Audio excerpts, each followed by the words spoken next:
all four of us boys went into the military in World War II, and believe it or not, we all four came back without a scratch. And that was just such a phenomenal situation.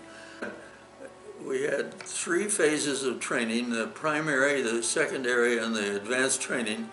And I'll always remember my old primary teacher, the guy that taught me how to take off an airplane in the beginning. He said, "I want you guys to know that I'm not the greatest flyer in the world, but I've made it. I've landed safely on every landing I've ever made." After basic, I went to Marana, Arizona, where we flew the intermediate aircraft, and then up to Luke Field at Phoenix, and that's where I finally graduated into the actual combat flying machines.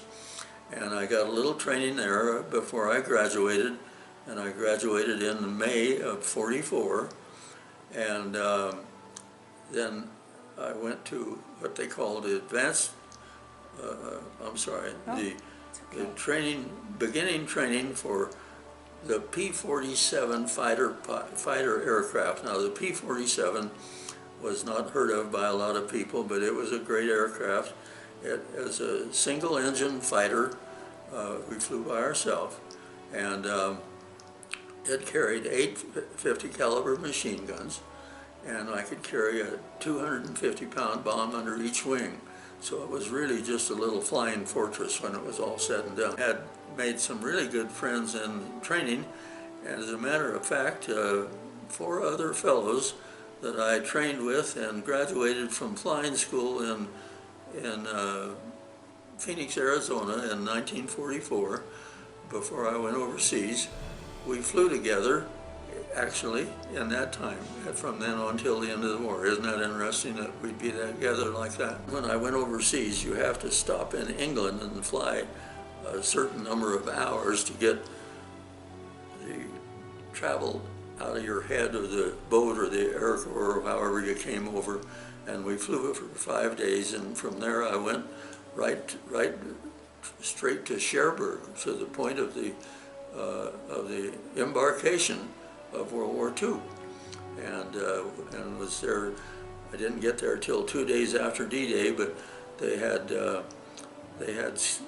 leveled out an old farmer's field and put down some straw and some iron front runways. They were corrugated steel, and we flew off of those out in the country, and I don't know where it was, except it was close to Omaha Beach, I know that. And so I actually had 5 different airports during my stay in Europe, and that was because we got assigned as the air support people for the 1st and 9th Armies all the way across Europe. And that meant that our missions were all short. They were mostly dive bombing and strafing, and it was a very exciting life, I'll tell you.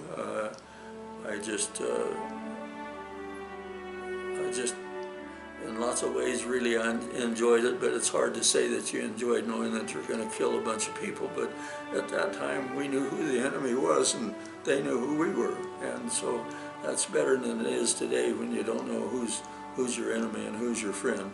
I'm so thankful that the attitude among the American young people is that they still want to defend their country.